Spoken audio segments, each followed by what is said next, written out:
Hello everyone, so myself Anshul, welcome to my channel Miss Botanophilic and in today's video I'll be telling you about the topic plants hormones। तो आज हम लोग plant hormone के बारे में पढ़ने वाले हैं। ये बेसिकली प्लांट फिजियोलॉजी के अंदर एक इम्पॉर्टेंट टॉपिक है। तो इससे पहले कि मैं वीडियो स्टार्ट करूं, मैं एक चीज़ आप लोग को बता दूं कि आज की वीडियो वन शॉट वीडियो होने वाली है, क्योंकि इसमें हम लोग जितने 5 इंपॉर्टेंट हार्मोन्स होते हैं, चाहे auxin, gibberellin, cytokinin, ethylene, abscisic acid, साथ ही जो कुछ न्यूली डिस्कवर्ड हार्मोन्स है जैसे कि ब्रेसिनोस्टेरॉइड, स्ट्रिगोलैक्टोन, पॉलीअमाइन्स, जेस्मोनिक एसिड, ये चारों के बारे में भी आज की वीडियो में हम लोग कवर करने वाले हैं। तो इस वीडियो में जितना भी मैं आपको बताऊंगी उतना सफिशियंट है यूनिवर्सिटी लेवल एग्जाम में लिखने के लिए, अगर आपका किसी भी हार्मोन के बारे में यहाँ पे आपसे पूछा जाता है। और यहाँ पे जो डिटेल में हम हार्मोन पढ़ने वाले हैं वो है auxin, cytokinin, gibberellin, ethylene and abscisic acid. और एग्जाम में मोस्ट ऑफ द टाइम अगर आपका इंडिविजुअल क्वेश्चन आ भी जाता है तो एब्सिसिक एसिड और इथाइलिन उतने बार नहीं पूछे जाते हैं as comparison to these 5 hormones. जो चीज़ ज़्यादा बार पूछी जाती है वो होती है ऑक्सिन, साइटोकाइनिन एंड जिब्रेलिन। तो इन तीनों को तो आपको डिटेल में स्टडी करना है, इसमें आप कोई भी पॉइंट मिस मत करना। तो सबसे पहले हम लोग बेसिक डेफिनेशन से स्टार्ट करते हैं।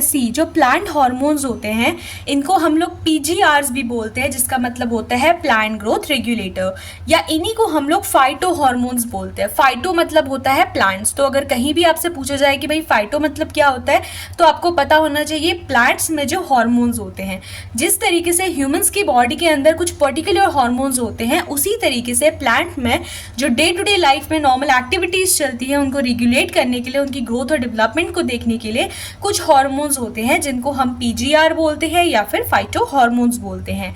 अगर मैं बेसिक डेफिनेशन इसकी बताऊं, ये होती है कि substance that are required by the plant in very small amount for the growth and development, it's called as a phytohormone. यानी कि वो सब्सटेंस, वो ऑर्गेनिक कंपाउंड जो कि प्लांट्स को चाहिए होते हैं डे टू डे लाइफ में for their growth and development, उनको हम फाइटो हार्मोन्स बोलते हैं, प्लांट हार्मोन्स बोलते हैं या फिर पीजीआर बोलते हैं, that is plant growth regulator. Okay, और ये जो हमारे सब्सटेंसेस होते हैं ये क्या होते हैं? ऑर्गेनिक कंपाउंड होते हैं, यानी कि डिग्रेडेबल होते हैं।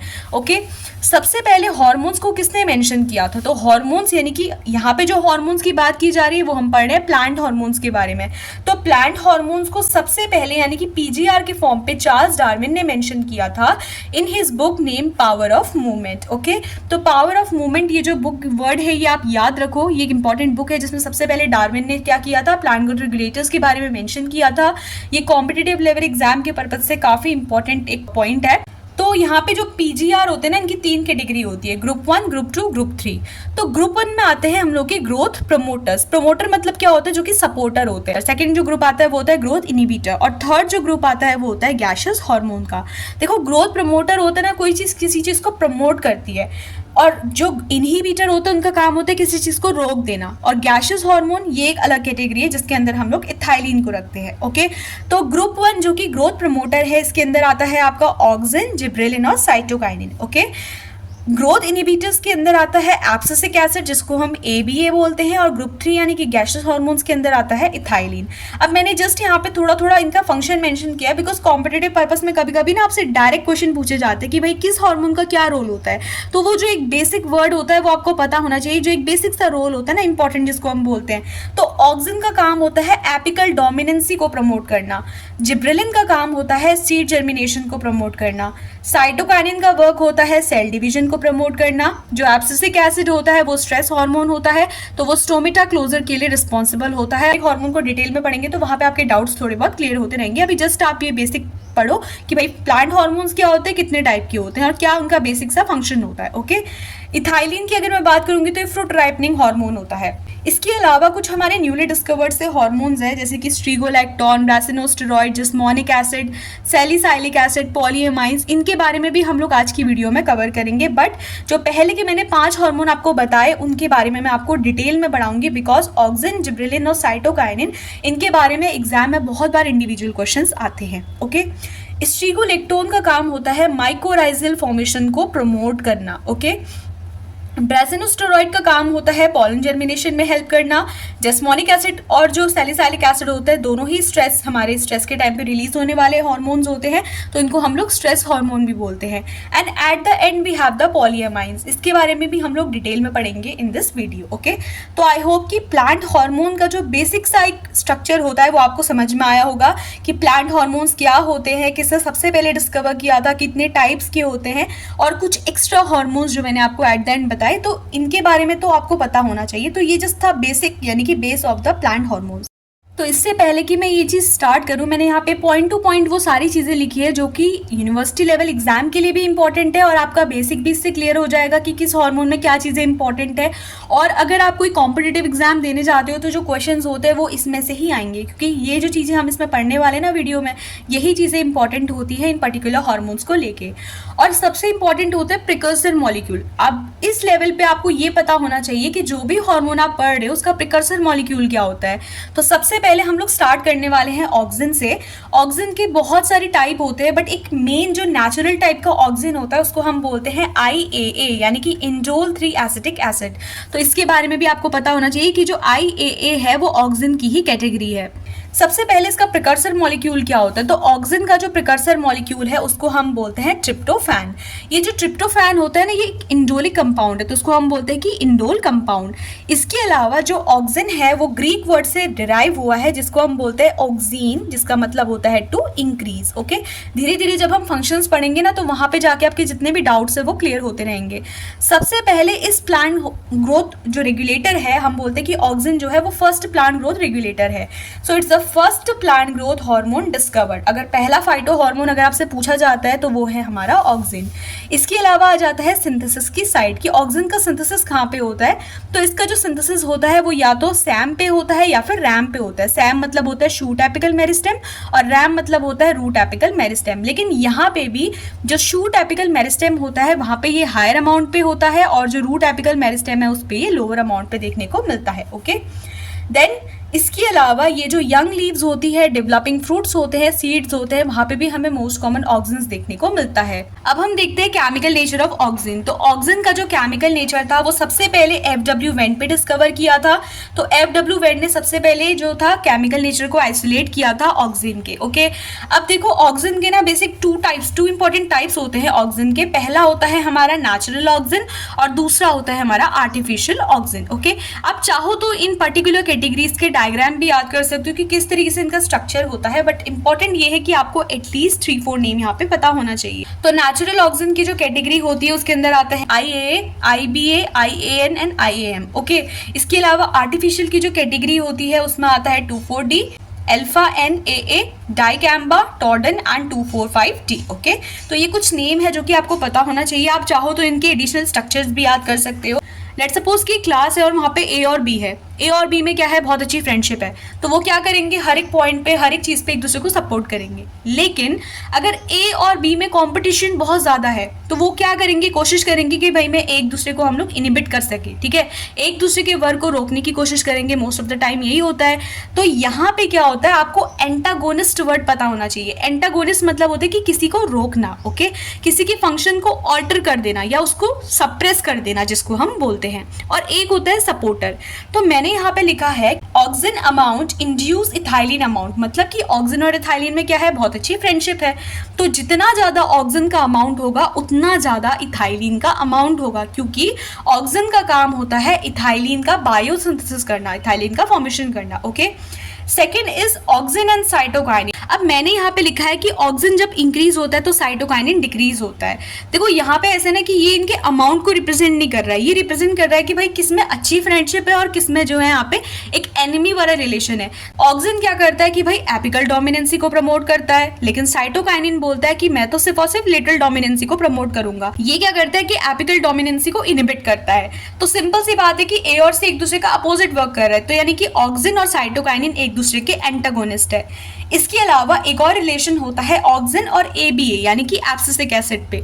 तो ऑक्सिन और एब्सिसिक एसिड भी एक दूसरे के एंटागोनिस्ट है, बिकॉज जो ऑक्सिन होता है वो बोलता है कि नहीं भाई प्लांट इतने जल्दी बुढ़ा नहीं हो सकता है, लेकिन जो एब्सिसिक एसिड एज से पहले वो प्लांट को सेनेसेंसी दे सकता है। तो सेनेसेंसी यहाँ पे जो वर्ड होता है ना बुढ़ापे के लिए यूज करते हैं कि कोई एक पर्टिकुलर प्लांट है, उसकी एज पूरी होने से पहले अगर वो क्या कर रहा है कि लीव्स की शेडिंग कर रहा है, तो एब्सिसिक एसिड का काम ही होता है कि स्ट्रेस हार्मोन है, तो जितने ज्यादा अगर ये लीव्स को शेड करवा देगा तो उतना ज्यादा क्या होगा, प्लांट पे स्ट्रेस कम पड़ेगा। ओके, स्ट्रेस की कंडीशन की अगर मैं यहाँ पे बात करूँ तो एब्सिसिक एसिड ना उल्टा वर्क करता है ऑक्सिन का।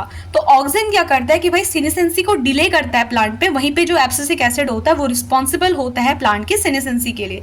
तो कुछ फंक्शन तो आप यहीं पे पढ़ रहे हो। इसके अलावा जो चीज इंपॉर्टेंट है वो ये है कि आप यहाँ पे कुछ रिलेशंस को भी साथ में लेके चल रहे हो। तो ये कुछ 3 इंपॉर्टेंट पॉइंट है जो कि आप ध्यान में रखना कि भाई ऑक्सिन से रिलेटेड अगर इंडिविजुअल क्वेश्चन आता है तो आप ये पॉइंट वहां पे मेंशन कर सकते हो। इसका जो ट्रांसपोर्ट होता है वो सेल टू सेल होता है, जिसको हम बोलते हैं polar transport. Then we have the membrane transporter protein involved in auxin transport. Auxin के ट्रांसपोर्ट में कौन से हमारे जो होता है ट्रांसपोर्टर प्रोटीन इन्वॉल्व होते हैं?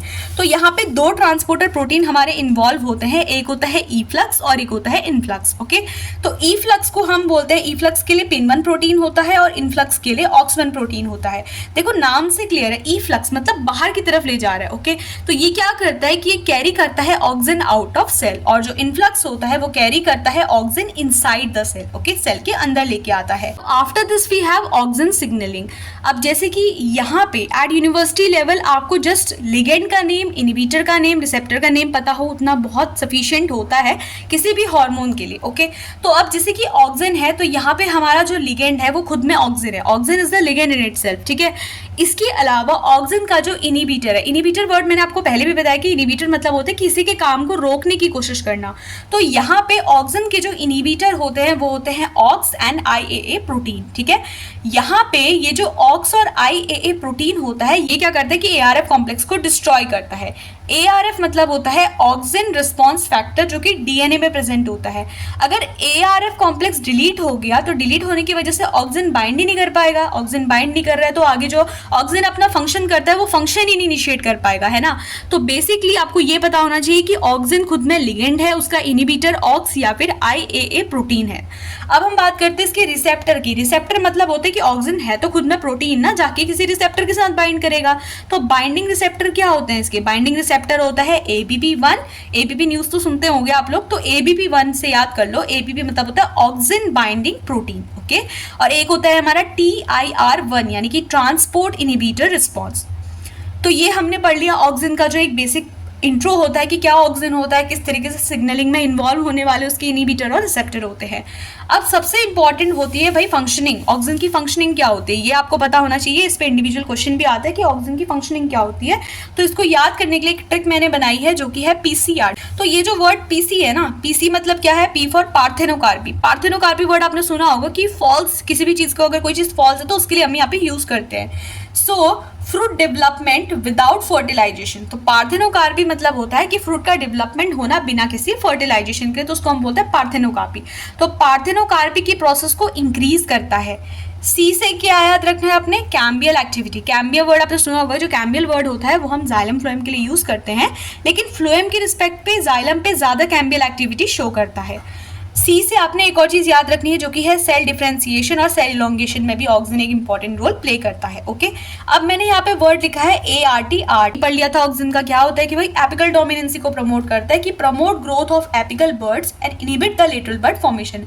ये डायग्राम दिख रहा है आपको, तो यहाँ पे जो भी बड ऊपर की तरफ प्रेजेंट होगी तो उसको हम बेसिकली बोलते हैं एपिकल डोमिनेंसी। तो एपिकल डोमिनेंसी को प्रमोट करता है और लेटरल डोमिनेंसी को क्या करता है? इनहिबिट करता है। ओके, फिर मैंने बताया था आर्ट के वजह से जो सेकंड लेटर आता है वो होता है R फॉर यहाँ पे होता है रूटिंग। तो क्या करता है कि promote lateral roots growth but not the primary root formation. देखो यहाँ पे एक चीज हमेशा ध्यान में रखना, फिर मैंने एक पॉइंट लिखा है initiate growth but inhibit the root elongation. Okay, तो ये एक बहुत इंपॉर्टेंट पॉइंट है, इसको ध्यान से समझना कि जो ऑक्सिन होता है वो लेटरल रूट का और एडवेंटिशियस रूट के प्रोडक्शन को प्रमोट करता है। लेटरल रूट मतलब पता होगा कि भाई ये हमारी प्राइमरी रूट जा रही है तो इसके अगल बगल जाने वाली जो रूट्स होती है ना वो लेटरल रूट्स होती है। तो लेटरल रूट्स का जो प्रोडक्शन होता है उसको तो इंक्रीज करता है, लेकिन रूट का जो इलोंगेशन होता है या फिर रूट का जो बेसिक फॉर्मेशन होता है उसको ये इनिबिट करता है। रूट की ग्रोथ के लिए रिस्पॉन्सिबल होता है बट रूट के इलोंगेशन को बिल्कुल इनिबिट करता है। और कभी भी आपसे पूछ लिया जाता है प्रैक्टिकल पर्पस के लिए भी ये चीज़ इंपॉर्टेंट है कि भाई ऑक्सिन कौन सी टाइप की रूट्स को ग्रो करवाता है, तो वो सिर्फ और सिर्फ हेल्प करता है लेटरल रूट और एडवेंटिशियस रूट की ग्रोथ पे, not the primary root. Okay, इसके अलावा लास्ट पे हमारा जो 8 वर्ड आता है उसमें आता है टी। टी मतलब होता है ट्रॉफिक मूवमेंट। ट्रॉफिक वर्ड आपने सुना होगा किसी भी चीज़ के रिस्पेक्ट पे जब मूवमेंट होती है, जैसे फोटोट्रॉपिज्म, जियोट्रॉपिज्म। तो फोटोट्रॉपिज्म होता है लाइट के लिए मूव करना। अभी हम आगे एक एक्सपेरिमेंट पढ़ेंगे इसके बायो एसे में, जो कि FW वेंट ने किया था Avena sativa coleoptile curvature test पे। तो वहाँ पे जो था ट्रॉफिक मूवमेंट का एक इंपॉर्टेंट रोल था, जिससे ये पता चला था कि भाई जो ऑक्सिन होता है उसकी पोजिशन होती है किसी भी चीज़ की सैम पे, यानी कि शूट एपिकल मेरिस्टेम पे वो ज़्यादा अमाउंट पे प्रेजेंट रहता है। तो यहाँ पे होता क्या है कि ट्रॉफिक मूवमेंट स्पेशली हमारा यूनिलेटरल और फोटोट्रॉपिज्म ये शो करता है, यानी कि लाइट के टुवर्ड्स जो प्लांट की बेंडिंग होती है वो होती है because of what, auxin. Okay, तो आई होप कि ऑक्सिन की फंक्शनिंग आपको समझ में आई होगी। इसके अलावा एक और चीज़ आप लिख सकते हो यहाँ पे, जैसे मैंने आपको बताया था कि भाई एब्सिसिक एसिड और ऑक्सिन भी एक दूसरे के क्या होते हैं, एंटागोनिस्ट होते हैं। जो एब्सिसिक एसिड होता है वो क्या करता है ना, सेनेसेंसी को लेके आता है प्लांट में जल्दी। अब उनकी एज पूरी होने से पहले क्या करता है कि ये प्लांट को एजेड बना देता है, उस पर बुढ़ापा ले आता है। तो इस चीज़ को प्रिवेंट कौन करता है, ऑक्सिन करता है, क्योंकि ऑक्सिन का काम होता है रिटार्ड करना सेनेसेंसी को। रिटार्ड मतलब होता है कि रिड्यूस करना। ओके, तो वो जो 8 वर्ड में आर मैंने आपको बताया था उससे आप रूटिंग भी पढ़ सकते हो और उससे आप रिटार्ड सेनेसेंस भी पढ़ सकते हो। ओके, द बायो एसी और द डिस्कवरी ऑफ ऑक्सिन। तो ऑक्सिन की डिस्कवरी की थी डार्विन एंड उनके सन ने, जिनका नाम था फ्रांसिस डार्विन। सो इन्होंने वर्क किया था एवेना सटाइवा पे, जिसको हम बेसिकली ओट्स बोलते हैं, इसके कोलियोप्टाइल पे वर्क किया था। FW went, he cut the tip and put it on the agar block. Now place the blocks on the cutted plant. The plant show bending, hence auxin present at the tip. तो ये particular line क्या state करता है, इसको हम diagram से समझते हैं। तो ये जो एक्सपेरिमेंट था ऑक्सिन की प्रेजेंस दिखाने के लिए ये किया था FW वेंट ने, जहाँ पे उन्होंने लिया था एवेना सटाइवा, जिसको हम बोलते हैं ओट्स। उन्होंने क्या किया कि एवेना सटाइवा की कोलियोप्टाइल की टिप को कट कर दिया। ओके, जब उन्होंने टिप को कट किया, कट करने के बाद उन्होंने क्या किया, अगार के ऊपर इन पर्टिकुलर टिप्स को रख दिया। ये अगार ब्लॉक्स देख रहे हो आप, इसके ऊपर टिप्स को रख दिया गया। ओके, कुछ टाइम बाद ये टिप्स को यहाँ से हटा दिया गया। ये टिप्स को हटाने के बाद इन अगार ब्लॉक्स को रख दिया गया उन पर्टिकुलर कटेड प्लांट्स के ऊपर। ओके, इस वजह से अब कुछ टाइम बाद ये देखा गया कि ये जो पर्टिकुलर प्लांट्स हैं इन्होंने बेंडिंग शो कर दी। किसके टुवर्ड, लाइट के टुवर्ड्स। लाइट का सोर्स ये है ना, तो यूनिलेटरल बेंडिंग शो कर रहे हैं। तो यानी कि यहाँ पे ये चीज़ देखी गई कि भाई कुछ तो ऐसा है जो कि हमारा क्या है, जो कि प्लांट की टिप पे प्रेजेंट है, जिसकी वजह से जो प्लांट्स है वो यूनिलेटरल बेंडिंग शो कर रहे हैं। तो ये प्रूव हुआ था कि it was auxin that was present at the tip of the plant which is responsible for the unilateral or we can say the phototropism in case of plant. Okay, तो यहाँ पे ये चीज़ आपको समझ में आई होगी। एक एक्सपेरिमेंट इसका अपोजिट भी किया गया था कि प्लांट की टिप को तो काटा गया बट अगार ब्लॉक्स पे वो टिप्स नहीं रखी गई।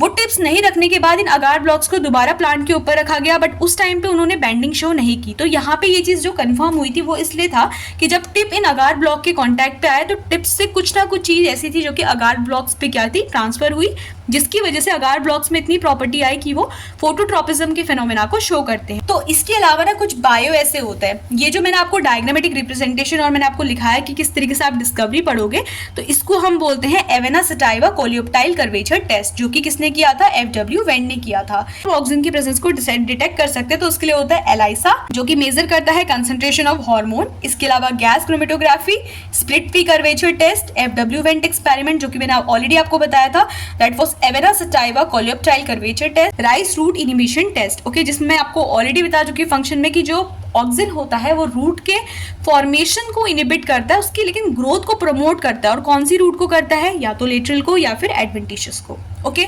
तो आई होप कि ऑक्सिन आप लोग को क्लियर होगा, इतना सफिशिएंट है एक यूनिवर्सिटी लेवल एग्जाम में लिखने के लिए अगर आपसे पूछा जाता है कि भाई ऑक्सिन क्या होता है। अब नेक्स्ट हार्मोन जो हम कवर करने वाले हैं वो है जिब्रेलिन। सबसे पहले जिब्रेलिन का जो प्रिकर्सर मॉलिक्यूल होता है, जैसे कि हमने ऑक्सिन में पढ़ा था कि उसका अपना प्रिकर्सर मॉलिक्यूल होता है विच वाज ट्रिप्टोफैन, तो उसी तरीके से जिब्रेलिन का जो प्रिकर्सर मॉलिक्यूल होता है वो होता है IPP, that is isopentenyl pyrophosphate. जो जिब्रेलिन होता है इसका एंटागोनिस्ट होता है एब्सिसिक एसिड और इथाइलिन। तो आपको हर एक पर्टिकुलर हार्मोन में पे प्रिकर्सर मॉलिक्यूल और एंटागोनिस्ट को मिस नहीं करना है, इसके बारे में आपको पता होना चाहिए। इसके अलावा जिब्रेलिन को हम बोलते हैं कि it is the largest family of plant hormone. Plant hormone की जो लार्जेस्ट फैमिली होती है उसका नाम है जिब्रेलिन।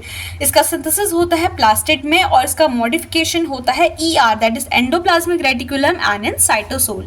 तो बेसिक जो इसका होता है बायोसिंथेटिक लोकेशन होता है, इट इज प्लास्टिड, प्लास्टिड से मूव करता है ER पे and then from ER it will move to the cytosol. Okay, अब यहाँ पे जो हमारे जिब्रेलिन होते हैं ना, ये दो टाइप के होते हैं, एक होता है G19 और एक होता है G20। G19 है वो हमारा एक्टिव होता है और जो G20 है वो हमारा नेचुरली इनएक्टिव है। ओके, है किसी भी इनएक्टिव जिब्रेलिन के फॉर्म को अगर एक्टिवेट करना है हम यूज करेंगे G20 ऑक्साइडेज। ओके, तो ये हमारे दो इंपॉर्टेंट फॉर्म्स होते हैं जिब्रेलिन के, दैट इज G19 G20। तो आपको पता होना चाहिए कि कौन सा फॉर्म एक्टिवेटेड फॉर्म होता है और कौन सा फॉर्म हमारा नेचुरली इनएक्टिव फॉर्म होता है। देखते हैं कि जिब्रेलिन को सबसे पहले किसने आइसोलेट किया। इसको सबसे पहले यबुता सुमकी ने डिस्कवर किया था, जो कि क्यूरोसावा जापान में रहते थे। अब इन्होंने इसको डिस्कवर किया किसमें था, बनाके डिजीज, जो एक डिजीज होती है उसको हम फुलिश शीडलिंग डिजीज बोलते हैं इन केस ऑफ राइस। तो उस टाइम पे ये जो राइस की डिजीज थी इसको कॉज करता था जिब्रेला फ्यूजिकुरोई। बट आज के टाइम पे हम इस डिजीज को जो पॉजिटिव एजेंट होता है उसको बोलते हैं फिजेरियम फ्यूजिकुरोई। ओके, तो ये आपको पता होना चाहिए, बहुत इंपॉर्टेंट क्वेश्चन है जो कि most of the time competitive exam में ना इससे क्वेश्चन बनते हैं कि जो फुलिश शीडलिंग डिजीज होती है उसमें कौन सा हार्मोन डिस्कवर किया गया था। तो वो डिस्कवरी हुई थी हमारी जिब्रेलिन की। ओके, और एक पॉइंट और याद रखना कि लार्जेस्ट हार्मोन की जो फैमिली होती है वो हमारी जिब्रेलिन की फैमिली होती है। इसके अलावा भी आप the signalling pathway, ligand, receptor और इनिबिटर के बारे में हम लोग पढ़ेंगे, signalling pathway in case of gibberellin. Okay, तो जिब्रेलिन खुद में ही अपना एक लिगेंड है। इसके अलावा ये जो रिप्रेसर या फिर इसी को हम इनिबिटर बोलते हैं, तो इसके इनिबिटर का नाम होता है डेला प्रोटीन। ओके, तो इनिबिटर का नाम क्या होता है, डेला प्रोटीन। इसके रिसेप्टर का नाम होता है GID, गिट। गिट मतलब होता है कि जिब्रेलिन इनसेंसिटिव ड्वार्फ 1। ओके, तो नाम चाहो तो आप लिख सकते हो, वहां पे याद रख सकते हो इस चीज की भी। रिसेप्टर कौन होता है उसको हम बोलते हैं GID, that is gibberellin insensitive dwarf 1। Okay, अब यहाँ पे जो डेला प्रोटीन होता है ना, ये करता क्या है, इसके दो टारगेट्स होते हैं। ओके, दो टारगेट होते हैं, यानी कि दो के साथ ये फाइटिंग करता है। क्या नाम होता है उसका, एक का नाम होता है PIF और एक का नाम होता है PFDs। ओके, तो PIF मतलब होता है फाइटोक्रोम इंटरैक्टिंग फैक्टर और PFD मतलब होता है प्रीफोल्डेंस। ओके, तो इस चीज को याद रखना कि भाई जो डेला प्रोटीन होता है इसके कितने टारगेट होते हैं, दो टारगेट होते हैं, एक PIF होता है और एक PFD जिसको हम प्रीफोल्डेंस बोलते हैं। अब हम देख लेते हैं कि भाई जिब्रेलिन की क्या क्या फंक्शनिंग होती है। इससे पहले कि हम आगे बढ़े, ये जो पर्टिकुलर डायग्राम मैं आपके सामने शो करने वाली हूँ, ये है हमारा जिब्रेलिन का पहला फंक्शन। इस पे एग्जाम में मोस्ट ऑफ द टाइम ना इंडिविजुअल क्वेश्चन आ जाते हैं कि किस तरीके से जिब्रेलिन सीड जर्मिनेशन पे हेल्प करता है। तो यहाँ पे आपका एक और क्वेश्चन कवर होने वाला है जो कि है कि सीड जर्मिनेशन में how gibberellin play a very important role in the seed germination. तो यहाँ पे एक डायग्राम है, मैंने यहाँ पे कुछ स्टेप्स लिखे हुए हैं, इनको पढ़ने से पहले आप ये डायग्राम को देख लो। ये है हमारा शूट एपिकल मेरिस्टेम। ओके, और ये रूट वाला पोर्शन है, ये पूरा हमारा एम्ब्रियो है। इससे जो कनेक्टेड स्ट्रक्चर है इसको हम कहते हैं एंडोस्पर्म। ये एंडोस्पर्म में ये प्रोटीन का जो आप कोट देख रहे हो अंदर की तरफ, ये कोट है हमारा एलिरॉन लेयर, बाहर की तरफ टेस्टा प्रेजेंट है और ये है हमारा स्क्यूटेलम। अब यहाँ पे मैंने स्टेप्स लिखा हुआ है। सबसे पहला स्टेप मैंने यहाँ पे GA लिखा हुआ है जो कि जिब्रेलिक एसिड को रिप्रेजेंट करता है। तो ये जिब्रेलिक एसिड जो है स्क्यूटेलम के थ्रू कहाँ मूव करता है, एंडोस्पर्म पे मूव करता है। अब आपने एक चीज सुनी होगी कि भाई हम किसी से कुछ लेते हैं तो उसको देना भी पड़ता है ना। अगर हम किसी से कोई गिफ्ट ले रहे हैं तो उसको हमें गिफ्ट रिटर्न भी करना पड़ता है। तो यहाँ पे क्या होता है कि जिब्रेलिन जैसे ही एंडोस्पर्म के कांटेक्ट पे आता है तो ये चला जाता है एलिरॉन लेयर को डिफ्यूज कर जाता है। जब ये एलिरॉन लेयर को डिफ्यूज करेगा तो एलिरॉन लेयर भी कुछ ना कुछ तो गिफ्ट देगी ना। तो यहाँ से क्या आता है कि यहाँ से हमारा रिलीज होता है कुछ, हम बोलते हैं उसको अल्फा अमाइलेज। ओके, तो यहाँ पे अल्फा अमाइलेज हाइड्रोलेज रिलीज होता है जो कि क्या करता है कि एंडोस्पर्म में हमारा स्टार्च होता है उसको छोटे छोटे फ्रेगमेंट्स पे ब्रेक करता है, जिसको हम एंडोस्पर्म सॉल्यूट बोलते हैं। ये एंडोस्पर्म सॉल्यूट फिर कहाँ मूव करता है, एम्ब्रियो में, और एम्ब्रियो फिर क्या करता है उसको न्यूट्रिशन की फॉर्म पे एब्जॉर्ब करता है। तो इसीलिए यहाँ पे लिखा जाता है कि सीड जर्मिनेशन, कोई भी चीज जर्मिनेट कब करेगी, जब उसको न्यूट्रिशन पूरा मिलेगा। अगर उसको न्यूट्रिशन ही नहीं मिलेगा तो भाई वो जर्मिनेट कैसे करेगा। और आपने पढ़ा होगा कि जो एंडोस्पर्म होता है वो फूड का रिजर्वॉयर होता है एक पर्टिकुलर सीड के लिए। ओके, नाउ हियर अब मैं एक एक करके इन स्टेप्स को आपको समझाती हूँ जो कि मैंने यहाँ पे नंबरिंग दी हुई है। नंबरिंग में क्या क्या एक्टिविटीज हो रही है तो मैंने आपको ये चीज समझा दी, बट फिर भी हम पढ़ लेते हैं इसको। सबसे पहला स्टेप हो रहा है कि जिब्रेलिन का सिंथेसिस हो रहा है एम्ब्रियो में। तो ये जो आप एम्ब्रियो देख रहे हो ना, ये फर्स्ट स्टेप रिप्रेजेंट करता है जिब्रेलिन का सिंथेसिस। ओके, सेकेंड बोलता है कि gibberellin pass to endosperm via the scutellum. Scutellum के थ्रू जो जिब्रेलिक एसिड है वो मूव करता है फ्रॉम एम्ब्रियो थर्ड स्टेप पे क्या हो रहा है कि gibberellin diffuse aleurone layer, gibberellin क्या है वो थर्ड स्टेप पे एल्यूरॉन लेयर पे चला चुका है। अब एल्यूरॉन लेयर भी तो कुछ ना कुछ देगा ना, तो फोर्थ स्टेप जो आप देख रहे हो वो ये हो रहा है कि जो एल्यूरॉन लेयर है, in turn the aleurone layer will secrete the alpha amylase hydrolase. Now in the fifth step starch will break into the fragment, जिसको हम बोलते हैं कि एंडोस्पर्मिक सोल्यूट। तो यहाँ पे अब हमारा एंडोस्पर्मिक सोल्यूट बन चुका है। और सिक्स पे आप देख सकते हो कि मूवमेंट क्या हो रहा है, एंडोस्पर्म से बाहर यानी कि एम्ब्रियो की तरफ हो रहा है। So endospermic solute are absorb by the scutellum and then they are transported to the growing embryo. Okay, scutellum के थ्रू क्या होता है कि जो हमारा सोल्यूट बना है एंडोस्पर्म का सोल्यूट, वो क्या करता है फिर मूव करता है एम्ब्रियो के अंदर, और जो कि एम्ब्रियो क्या करता है उसको यूज करता है अपने डेवलपमेंट के लिए, ग्रोथ के लिए। ओके, तो आई होप कि ये प्रोसेस आपको समझ में आई होगी कि किस तरीके से सीड जर्मिनेशन होता है और ये डायग्राम क्या रिप्रेजेंट कर रहा है। Now next function of gibberellic acid, gibberellic acid का जो नेक्स्ट फंक्शन होता है वो होता है कि बोल्टिंग में हेल्प करता है, यानी कि elongation of the stem in the rosette plant. कोई भी फ्लावरिंग यहाँ पे नहीं होती, like we have the cabbage and the cauliflower. After this we have the vernalisation. Vernalisation होता है हमारा chilling effect to induce flowering, flowering को इंड्यूस करने के लिए जो चिलिंग इफेक्ट होता है उसको हम कहते हैं वर्नलाइजेशन। वर्नलाइजेशन पे मैंने एक इंडिविजुअल वीडियो बनाई है, तो आप चाहे तो प्लेलिस्ट प्लांट फिजियोलॉजी में जाके उसको चेक कर सकते हैं। फ्लोरल सेक्स डोमिनेशन में भी कहीं ना कहीं ये हेल्प करता है जिब्रेलिक एसिड। जैसे कि अगर जिब्रेलिक एसिड का अमाउंट ज़्यादा है तो स्टेमिनेट यानी कि मेल फ्लावर ज़्यादा होंगे इन केस ऑफ क्यूकम्बर। सिमिलरली अगर जिब्रेलिक एसिड का अमाउंट ज़्यादा है तो स्टेमिनेट वाली कंडीशन है कि मेल फ्लावर कम होंगे इन केस ऑफ जियामाइज। जियामाइज जो होता है हम मेज को बोलते हैं बेसिकली। तो यहाँ पे क्या है कि हर एक प्लांट का अपना अपना रिस्पॉन्स होता है, ठीक है। क्यूकम्बर में अगर ज़्यादा जिब्रेलिक एसिड है तो ज़्यादा मेल फ्लावर होंगे, वहीं पे मेज में अगर जिब्रेलिक एसिड का अमाउंट ज़्यादा है तो उसकी वजह से क्या होगा, उसकी वजह से जो मेल फ्लावर है वो कम होंगे। After this we have the delay senescence. तो यहाँ पे क्या करते हैं कि सेनेसेंसी को डिले करता है। तो यहाँ पे आप एक और चीज़ देख सकते हो कि जो जिब्रेलिक एसिड है और जो ऑक्सिन है दोनों का फंक्शन बिल्कुल सिमिलर है। तो यहाँ पे आप लिख सकते हो कि जो जिब्रेलिक एसिड है वो बिल्कुल ऑक्सिन की तरह फंक्शन करता है, सेम टू सेम, क्योंकि ऑक्सिन क्या कर रहा था, वो भी सेनेसेंसी को डिले कर रहा था। Then we have the node and stem elongation. तो नोड स्टेम, बेसिकली यहाँ पे नोड की बात की जा रही है तो स्टेम की बात की जा रही है। और जो इंटरनोड्स होते हैं, मतलब नोड को कनेक्ट करने वाले पॉइंट्स होते हैं, तो उनको हम इंटरनोड बोलते हैं। तो नोड के साथ साथ इंटरनोड इलोंगेशन में भी ये हेल्प करता है। Then it also help in fruit set and parthenocarpy. तो फ्रूट सेट और पार्थेनोकार्पी को प्रमोट करता है। पार्थेनोकार्पी के बारे में मैंने आपको बताया था कि that is false fruit formation without fertilisation, तो उसको हम पार्थेनोकार्पी बोलते हैं। वहीं पे फ्रूट सेट होता है कि जब फ्रूट का फॉर्मेशन होने लगता है डायरेक्टली आफ्टर पॉलिनेशन, तो उसको हम बोलते हैं फ्रूट सेट। ओके, तो फ्रूट सेट ये प्रमोट करता है एप्पल में और पार्थेनोकार्पी प्रमोट करता है प्रूनस में। Okay, then at the end we have the bioassay. जैसे कि हम लोगों ने ऑक्सिन का बायोएसे पढ़ा था, तो उसी तरीके से हम लोग पढ़ेंगे भाई जिब्रेलिन का बायोएसे कैसे होता है। तो यहाँ पे जो टेस्ट होता है उसको हम कहते हैं barley endospermic test. Okay, barley endospermic test. तो एक डायग्रामेटिक रिप्रेजेंटेशन से मैंने सबसे पहला यूज आपको जिब्रेलिन का यही बताया कि एम्ब्रियो और एंडोस्पर्म, एंडोस्पर्म न्यूट्रिशनल क्या होता है, रिजर्वॉयर होता है एम्ब्रियो का, न्यूट्रिशन प्रोवाइड करता है। तो यहाँ पे बेसिकली हुआ क्या था कि उन्होंने क्या किया कि एक्सपेरिमेंट में एम्ब्रियो और एंडोस्पर्म दोनों को डिटैच कर दिया। इसके बाद एंडोस्पर्म को डिप किया गया 1 ml टेस्ट सोल्यूशन में for 1 to 2 days।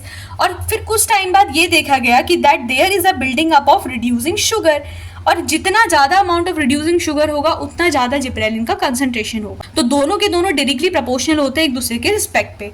Then after this we have the dwarf pea seed. तो dwarf pea seed were allowed to germinate and gibberellic solution फिर उसमें अप्लाई किया गया था and within 5 days epicotyl length is measured. Okay, हमने एक चीज़ पढ़ी थी कि जो जिब्रेलिक एसिड होता है वो स्टेम इलोंगेशन के लिए रिस्पॉन्सिबल होता है, नोड इंटरनोड सब चीज़ों की ग्रोथ को यानी कि इंक्रीज करता है। तो सिंपल मैनर पे अगर मैं बोलूँ तो इलोंगेशन में हेल्प करता है, यानी कि लेंथ को बढ़ाता है प्लांट की। तो यहाँ पे क्या किया कि ड्वार्फ पी सीड हमने ली, उसको अलाउ किया कि भाई वो जर्मिनेट कर जाए। ठीक है, अब ड्वार्फ प्लांट है तो उसका मतलब क्या है कि उसमें कहीं ना कहीं क्या होगी, उसकी हाइट कैसी होगी, छोटी होगी।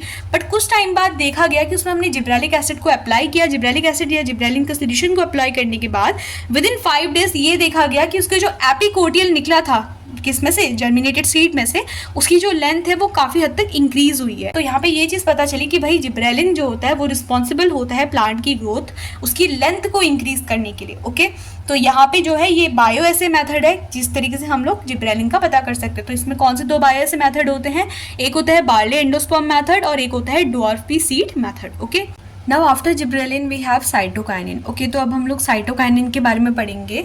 सो it basically promote the cell division, ये बेसिकली सेल डिवीजन को प्रमोट करता है। ग्रोथ इसकी जो मैक्सिमम होती है वो बेसिकली हमारा मेरिस्टेमेटिक रीजन पे इसका ज़्यादा अमाउंट देखने को मिलता है, यंग फ्रूट्स पे, एंडोस्पर्म पे, और जो डेवलपिंग शूट और सीड्स होती है वहाँ पे भी हमें साइटोकाइनिन मैक्सिमम अमाउंट पे देखने को मिलता है। साइटो मतलब होता है सेल और काइनिन मतलब होता है डिवीजन। ओके, जो साइटोकाइनिन होता है इसका प्रिकर्सर मॉलिक्यूल होता है IPP, that is isopentenyl pyrophosphate. And plant में जो उसके अलग अलग फॉर्म्स होते हैं, like we have the glycosides, ribosides and the ribotides. तो ये तीनों के तीनों क्या है, ये साइटोकाइनिन के अलग अलग फॉर्म्स है। ओके, इसका जो ट्रांसलोकेशन होता है रूट से शूट के टूवर्ड्स होता है बाय मीन ऑफ जाइलम। तो जाइलम की हेल्प से साइटोकाइनिन मूव करता है from root to the shoot. Okay, after this we have the first natural and the first artificial cytokinin. तो पहला नेचुरल जो साइटोकाइनिन बना था उसका नाम था जियाटिन, जिसको कोकोनट मिल्क से और जो मेज अनराइपेंड मेज होता है उससे एक्सट्रैक्ट किया जाता है। ओके, और जो फर्स्ट आर्टिफिशियल हमारा साइटोकाइनिन था वो था काइनेटिन, जो कि हेरिंग फिश के स्पर्म के डीएनए से एक्सट्रैक्ट किया गया था। तो ये आपको पता होना चाहिए कि फर्स्ट नेचुरल साइटोकाइनिन कौन सा है और फर्स्ट आर्टिफिशियल साइटोकाइनिन कौन सा है। Okay, now after this we have कि एंटागोनिस्ट, जैसे कि मैंने बोला कि प्रिकर्सर और एंटागोनिस्ट आप हर कैटेगरी पे याद रखोगे। तो साइटोकाइनिन का जो एंटागोनिस्ट होता है वो हमारा ऑक्सिन होता है। मैंने रीजन आपको ऑलरेडी बता दिया था कि जो ऑक्सिन होता है वो एपिकल डोमिनेंसी को प्रमोट करता है, लेकिन जो साइटोकाइनिन होता है वो लेटरल डोमिनेंसी को प्रमोट करता है। Now after this we have the function of cytokinin. सबसे पहला फंक्शन है कि भाई प्रिवेंटिंग एपिकल डोमिनेंसी। ये तो हम लोग को समझ में आता है कि जो साइटोकाइनिन होता है वो क्या करता है, एपिकल डोमिनेंसी को प्रिवेंट करता है, इंड्यूस करता है लेटरल डोमिनेंसी को, सेल इलॉन्गेशन को इंड्यूस करता है। इसके अलावा सेल डिफरेंशिएशन में हेल्प करता है, स्पेशली क्लोरोप्लास्ट के फॉर्मेशन में और लेटरल रूट के फॉर्मेशन में। ओके, कैलस में मेटामॉर्फोसिस में हेल्प करता है। मेटामॉर्फोसिस आपको पता होगा कि एक ऐसी स्टेज होती है जब एक छोटा सा यानी कि एक यंग फॉर्म से अडल्ट फॉर्म हमारी बनती है अलग अलग स्टेजेस के थ्रू। ओके, तो उसको मेटामॉर्फोसिस बोलते हैं। अब यहाँ पे कैलस वर्ड आपने सुना होगा प्लांट टिश्यू कल्चर के टाइम पे कि भाई जो ऑक्सिन होता है, जितना ज़्यादा ऑक्सिन का अमाउंट होगा उतना ज़्यादा रूट का फॉर्मेशन होगा, और जितना ज़्यादा साइटोकाइनिन का अमाउंट होगा उतना ही ज़्यादा क्या होगा, शूट का फॉर्मेशन होगा। ओके, तो कैलस का जो डेवलपमेंट होता है उस टाइम पे अगर ऑक्सिन का अमाउंट हमने ज़्यादा रखा है तो रूट बनाएगा, और अगर साइटोकाइनिन का अमाउंट हमने ज़्यादा रखा है तो क्या करेगा, शूट बनाएगा। क्यों? क्योंकि वो सेल डिफरेंशिएशन में हेल्प करता है, सेल इलॉन्गेशन में हेल्प करता है। ओके, इसके अलावा retard leaf senescence and chlorophyll degradation को प्रिवेंट करता है। तो यहाँ पे आप एक चीज़ समझ गए होंगे कि भाई जो रिटार्डिंग होता है, मैंने आपको बताया था कि जो एब्सिसिक एसिड होता है वो सेनेसेंसी को प्रमोट करता है। तो इस पॉइंट से आपको एक और चीज़ क्लियर होगी कि भाई जो साइटोकाइनिन और एब्सिसिक एसिड है वो इस पर्टिकुलर पॉइंट पे एक दूसरे के एंटागोनिस्ट है। ओके, क्योंकि साइटोकाइनिन क्या करता है, ये रिटार्ड करता है लीफ की सेनेसेंसी को। बाई कैसे रिटार्ड करेगा, बाई क्लोरोफिल डिग्रेडेशन को प्रिवेंट करते हुए, क्योंकि जितने ज़्यादा क्लोरोफिल होगा उतना अमाउंट ऑफ फोटोसिंथेसिस होगा और जो लीफ है वो हमारी कैसी रहेगी, यंग रहेगी। Okay, now the last function of cytokinin is overcome seed dormancy. Seed dormancy को क्या करता है कि ओवरकम करने में हेल्प करता है, and it is similar to gibberellin. जैसे कि जिब्रेलिन क्या करता है कि वो सीड डोरमेंसी को ओवरकम करता है, तो उसी तरीके से जो हमारा साइटोकाइनिन होता है वो भी हेल्प करता है in overcoming the seed dormancy. Okay, now after this we have the bioassay. देखो बायोएसे किस तरीके से होता है। सबसे पहले लीफ सेनेसेंस रिटार्डेशन, ये अलग अलग मेथड्स होते हैं जिसके थ्रू हम लोग यहाँ पे पढ़ सकते हैं। तो पहले थ्योरी पढ़ लेते हैं, फिर मैं आपको इसका पर्टिकुलर एक्सपेरिमेंट एक्सप्लेन करती हूँ कि किस तरीके से आप बायोएसे यानी कि डिटेक्ट कर सकते हो साइटोकाइनिन की प्रेजेंस को। Okay, leaf disc are taken in 2 slot, one provided with cytokinin. After 48 to 72 hours, chlorophyll content are measured. The one that was treated with cytokinin have more chlorophyll content. Okay, तो जैसे कि मैंने आपको बताया कि भाई जो साइटोकाइनिन होता है उसका काम होता है कि सेनेसेंसी को रिटार्ड करना, और सेनेसेंसी को कैसे रिटार्ड करता है, वो रिटार्ड करता है बाय क्लोरोफिल डिग्रेडेशन को प्रिवेंट करते हुए। तो यहाँ पे क्या किया, वो पर्टिकुलर लीफ लिए हमने, उनको 2 स्लॉट्स में हमने डिवाइड कर दिया। एक को तो हमने साइटोकाइनिन से ट्रीट करवाया और दूसरे को हमने साइटोकाइनिन से नहीं ट्रीट करवाया। तो यहाँ पे कुछ टाइम बाद दोनों के क्लोरोफिल कंटेंट में एक चीज देखी गई, वहाँ पे जो क्लोरोफिल का कंटेंट है वो कैसा है, increased as comparison to the other slot जिसको हमने ट्रीट नहीं करवाया था। अब सेकंड जो बायोएसे आता है साइटोकाइनिन का, वो होता है टोबैको पिथ कल्चर। तो देखो टोबैको पिथ कल्चर के टाइम पे क्या होता है कि 2 tobacco pith, one provided with cytokinin and other was not treated. Increase in weight of the tissue in the pith that was treated with the cytokinin. तो tobacco pith culture क्या बोलता है, पिथ आपको पता होगा कि सेंट्रल वाला पोर्शन होता है। तो हमने क्या किया कि टोबैको की पिथ ली, 2 हमने टोबैको की पिथ ली, एक को हमने साइटोकाइनिन से ट्रीट कराया और एक को हमने अनट्रीटेड रखा। जिसको हमने साइटोकाइनिन से ट्रीट कराया दोनों का वेट ऑलरेडी पहले मेजर कर लिया गया था ट्रीटमेंट कराने से पहले। ट्रीटमेंट कराने के बाद जब दोनों का मेजर वेट किया गया तो यहाँ पे देखा गया कि जिस पर्टिकुलर टोबैको पिथ कल्चर को हमने क्या किया था, जिस पर्टिकुलर टोबैको पिथ को हमने ट्रीट करवाया था साइटोकाइनिन के साथ, उसका जो वेट है वो काफ़ी हाई है as comparison to the other one जो कि अनट्रीटेड था। अब रीज़न आप लोग को पता होगा क्यों, क्योंकि सेल डिफरेंशिएशन में हेल्प करता है। ज़्यादा से ज़्यादा सेल बनेंगे तो उसकी वजह से क्या होगा, मास तो इंक्रीज करेगा ना, जिसका हमने ट्रीटमेंट साइटोकाइनिन से करवा रखा है, क्योंकि साइटोकाइनिन का काम क्या होता है कि ये सेल डिवीजन में हेल्प करता है। ओके, तो आई होप कि साइटोकाइनिन आपको क्लियर हुआ होगा। अब तक हमने 3 हार्मोन कवर कर लिए हैं, ऑक्सिन, जिब्रेलिन एंड साइटोकाइनिन। अब हम पढ़ेंगे लास्ट के 2 हार्मोन्स। 2 ये उतने इंपॉर्टेंट नहीं होते हैं, but most of the time exam में आपसे पूछ लिया जाता है कि गैस हार्मोन कौन सा होता है या फिर सेनेसेंसी का हार्मोन या स्ट्रेस हार्मोन कौन से होते हैं, तो आप वहाँ पे ये चीज़ें एक्सप्लेन कर सकते हो। ओके, तो जो हार्मोन हम लोग यहाँ पे पढ़ने वाले हैं वो है अब इथाइलिन। अब इथाइलिन के बारे में पढ़ लेते हैं। इथाइलिन एक स्पेशल हार्मोन है, इसको एक स्पेशल क्लास दी गई है, जैसे कि मैंने स्टार्टिंग में आपको बता दिया था कि ग्रुप 3 के अंदर आता है।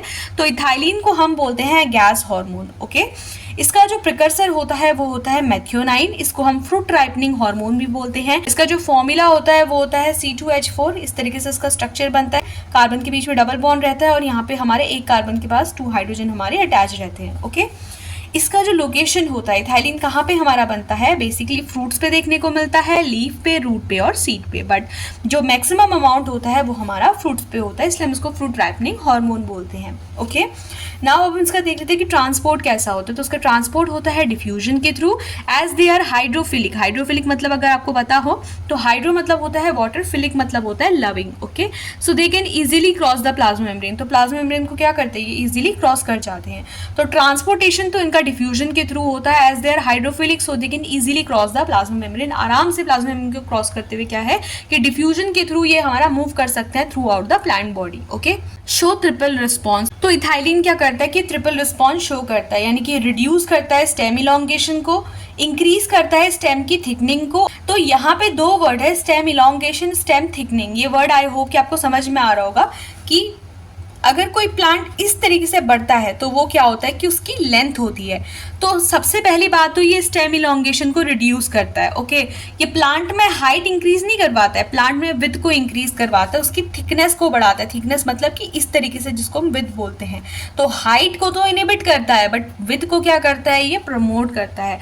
इसके अलावा it provide the horizontal growth habit.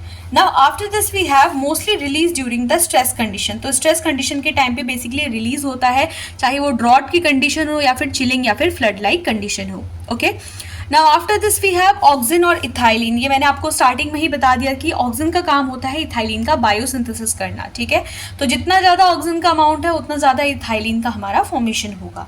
तो ये हमने पढ़ा इथाइलिन के बारे में। अब हम देख लेते हैं इसके फंक्शंस के बारे में कि क्या क्या हमारे इथाइलिन के फंक्शन होते हैं। तो सबसे पहला फंक्शन है हमारा फ्रूट राइपनिंग। ओके, तो फ्रूट राइपनिंग मतलब क्या होता है कि फ्रूट्स को पकाने का काम करता है। It induce artificial ripening, for example in mango, apple, banana. Second we have the flowering. Flowering को स्टिमुलेट करता है, it stimulate flowering, for example in pineapple and mango. ये चीज़ आपको पता होगी कि जितना ज़्यादा फ्लावरिंग होगी उतना ज़्यादा फ्रूटिंग होगी। तो फ्रूटिंग को भी प्रमोट करता है, फ्रूट राइपनिंग को भी प्रमोट करता है। ओके, रूट इनिशिएशन को प्रमोट करता है। Formation of abscisic acid promote senescence. तो आई होप कि अब तक आपको सेनेसेंसी का मतलब समझ में आ चुका होगा कि प्लांट में जो एजिंग होती है उसको हम सेनेसेंसी बोलते हैं।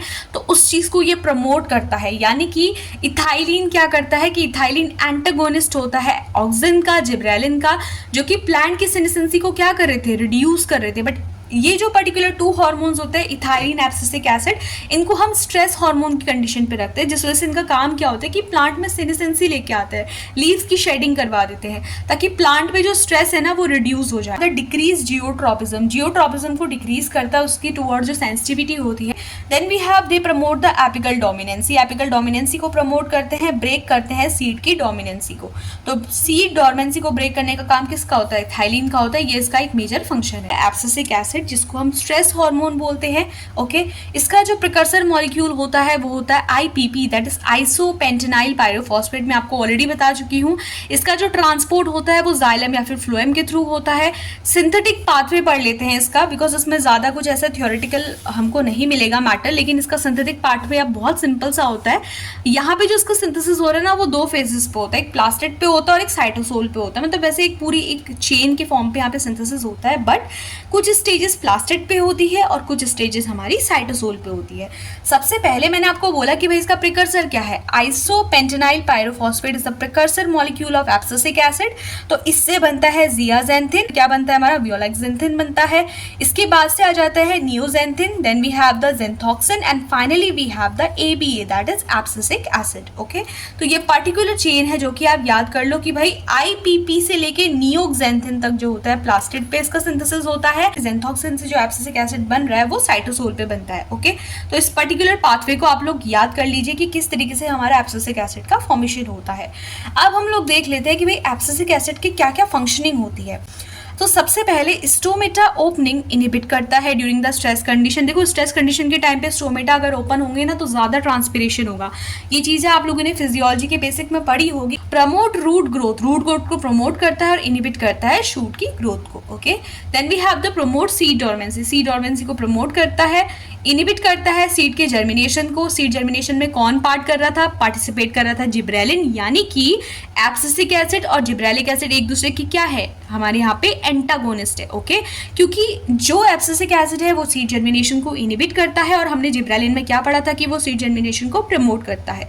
तो अब साथ ही साथ जब इनकी फंक्शनिंग पढ़ते हो ना तो कोशिश करो कि आप और हार्मोन्स के कंपैरिजन में ये पता कर सको कि भाई ये पर्टिकुलर हार्मोन किसका एंटागोनिस्ट है या फिर किसके साथ ही अच्छा इसका जो होता है एक अच्छी फ्रेंडशिप वाला बॉन्ड बनता है, जो कि मैंने आपको स्टार्टिंग में बताया था। Okay, next we have it increase the leaf senescence. Leaf senescence को इंक्रीज करता है। इसका मतलब क्या है कि एब्सिसिक एसिड की फ्रेंडशिप किसके साथ अच्छी है, इथाइलिन के साथ अच्छी है। ओके, और किसके साथ नेगेटिविटी के साथ ये लाई करता है, ऑक्सिन के साथ, जिब्रेलिन के साथ, साइटोकाइनिन के साथ, क्योंकि वो क्या कर रहे थे, वो लीप की सेनेसेंसी को रिटार्ड कर रहे थे। Okay, now after this we have accumulate in the bud. तो बड में बेसिकली जो एब्सिसिक एसिड होता है वो एक्यूमुलेट हो जाता है। तो ये क्या प्रमोट करता है, ये प्रमोट करता है बड की डॉर्मेंसी को। जिस तरीके से ये प्रमोट करता है सीड डॉर्मेंसी को by accumulating in the seed, similarly it get accumulated in the bud and it promote the bud dormancy. Okay, तो आई होप कि एब्सिसिक एसिड के बारे में आपको चीजें समझ में आई होगी। तो अभी तक जो हमने हार्मोन कवर किए, चाहे वो ऑक्सिन हो, cytokinin, gibberellin, abscisic acid, ethylene, ये 5 ऐसे इंपॉर्टेंट हार्मोन्स होते हैं जिसके बारे में most of the time exam में आपसे इंडिविजुअल क्वेश्चन पूछ लिया जाता है। क्योंकि इसके बाद जो हम हार्मोन पढ़ने वाले हैं ये कुछ एडिशनल हार्मोन है जिन पे जो डिस्कवरी हुई है वो बहुत लिमिटेड है। अगर हमको पता है तो जस्ट इनके जो सिंथेटिक पाथवे होता है उसके बारे में भी उतना डिटेलिंग हमको नहीं पता है। जो नॉलेज है वो है इनके फंक्शन से रिलेटेड, वो भी जस्ट कुछ गिने चुने फंक्शन है इन पर्टिकुलर हार्मोन्स के, चाहे वो ब्रेसिनोस्टेरॉइड हो, स्ट्रिगोलैक्टोन हो, पॉलीअमाइंस हो, जेस्मोनिक एसिड हो, इनके जो फंक्शन है वो बहुत लिमिटेड है। उतना वास्ट वर्क इन पे अभी नहीं हुआ है जितना वर्क हमने ये 5 हार्मोन्स पे पढ़ा है। तो एग्जाम पर्पस के लिए auxin, gibberellin, cytokinin, ethylene and abscisic acid को आपको डिटेल में पढ़ना है, बिकॉज इससे most of the time individual question आपके आएंगे एग्जाम में। ओके, तो अब हम लोग कवर करते हैं एडिशनल कैटेगरीज को जो कि प्लांट हार्मोन्स की अंदर होती है, जिसके अंदर सबसे पहली कैटेगरी हम लोग पढ़ने वाले हैं पॉलीअमाइंस की। ओके, तो पॉलीअमाइंस होते क्या है, they are the polyvalent cationic organic compound containing 2 और मोर अमाइनो ग्रुप्स। ओके, तो पॉलीवेलेंट केटाइनिक ऑर्गेनिक कंपाउंड्स होते हैं दैट कंसिस्ट ऑफ 2 और मोर अमाइनो ग्रुप, जिसमें 2 या 2 से ज्यादा क्या होते हैं, हमारे अमाइनो ग्रुप्स होते हैं। Now different from other hormone, बाकी हार्मोन से पॉलीअमाइंस बिल्कुल अलग होते हैं। किस तरीके से अलग होते हैं, because they have poor transport, बहुत पुअर ट्रांसपोर्ट इसमें होता है, एंड प्रेजेंस इन अबंडेंस। देखो हार्मोन्स को पढ़ाते टाइम मैंने आपको बोला था कि ऐसे ऑर्गेनिक कंपाउंड जो कि प्लांट को चाहिए but in a very lesser amount, लेकिन जो पॉलीअमाइंस होते हैं वो बॉडी में प्रेजेंट होते हैं बिल्कुल अबंडेंसी के साथ, बहुत ज़्यादा अमाउंट पे प्रेजेंट रहते हैं। ओके, तो इस तरीके से ये जो बाकी हार्मोन्स होते हैं उससे बिल्कुल अलग कैटेगरी के अंदर आते हैं। अब प्लांट के अंदर जो पॉलीअमाइंस होते हैं, सिर्फ ही पॉलीअमाइंस की बात नहीं है, जितने भी हार्मोन्स हमने पढ़े उसके 2 टाइप के फॉर्म्स होते हैं, या तो फ्री फॉर्म होता है या फिर बाउंड फॉर्म होता है। तो पॉलीअमाइंस का भी सिमिलरली प्लांट्स में 2 टाइप के फॉर्म होते हैं, या तो फ्री फॉर्म होंगे या फिर बाउंड फॉर्म होंगे। ओके, फिजियोलॉजिकल रोल देख लेते हैं कि क्या इसका रोल होता है प्लांट्स के अंदर। सबसे पहले कि ये फ्लावरिंग को कंट्रोल करता है, रेगुलेट करता है, एम्ब्रियोजेनेसिस को डिले करता है, सेनेसेंसी को, मेम्ब्रेन स्टेबलाइजेशन में हेल्प करता है और मिनिमाइज करता है वाटर के स्ट्रेस को। ओके, कुछ एग्जाम्पल देख लेते हैं हमारे पॉलीअमाइंस के, like we have the putrescine, spermine, cadaverine and we have the spermidine. Okay, तो ये कुछ एग्जाम्पल्स हैं हमारे किसके, पॉलीअमाइंस के। तो इस चीज़ को आप याद रखो कि भाई ये सब चीज़ें जो होती है हमारी पॉलीअमाइंस के अंदर आती है। तो ये जो एक्स्ट्रा हम लोग यहाँ पे हार्मोन्स पढ़ रहे हैं इनका जस्ट हम थोड़ा थोड़ा आइडिया ले रहे हैं कि क्या चीज़ें होती हैं, ठीक है, किस चीज़ में ये हेल्प करती हैं, ये ज़्यादा इंपॉर्टेंट है। Now next we have the jasmonic acid. देखो जेस्मोनिक एसिड जेस्मोनेट्स की कैटेगरी के अंदर आती है। सो जेस्मोनेट क्लास के मेंबर होते हैं वॉलेटाइल। वॉलेटाइल मतलब क्या होता है? जो कि इजीली इवेपोरेट हो जाते हैं। ओके, इनका जो हाईएस्ट लेवल होता है वो फ्लावर या फिर रिप्रोडक्टिव टिश्यूज पे होता है और लोअर लेवल प्रेजेंट रहता है रूट पे, मैच्योर लीव्स पे। इनका जो प्रिकर्सर होता है, इसके प्रिकर्सर को हम कहते हैं अल्फा लिनोलेनिक एसिड। तो ये चीज काफी इंपॉर्टेंट है कि जेस्मोनिक एसिड का प्रिकर्सर क्या होता है। जेस्मोनिक एसिड के प्रिकर्सर को हम बोलते हैं अल्फा लिनोलेनिक एसिड। इसके फंक्शन के बारे में अगर हम लोग देखें कि जेस्मोनिक एसिड के क्या क्या फंक्शन होता है, तो ये बायोटिक और एबायोटिक स्ट्रेस में हेल्प करता है, प्लांट ग्रोथ एंड डेवलपमेंट पे हेल्प करेगा, पॉलन जर्मिनेशन को बेसिकली इनहिबिट करता है, एक्ट करता है अगेंस्ट पेस्ट एंड हर्बीवोरी। तो मोस्टली जो वुंडेड प्लांट्स होते हैं वहाँ पे आपको जेस्मोनिक एसिड का अमाउंट ज़्यादा दिखेगा, ताकि जो पेस्ट और हर्बीवोरी है उसके अगेंस्ट ये वर्क कर सके। फ्रूट राइपनिंग को स्टिमुलेट करता है और ट्यूबर फॉर्मेशन इन पोटैटो को प्रमोट करता है। ठीक है, तो पोटैटो में ट्यूबर फॉर्मेशन के लिए कौन रिस्पॉन्सिबल होता है? Jasmonic acid.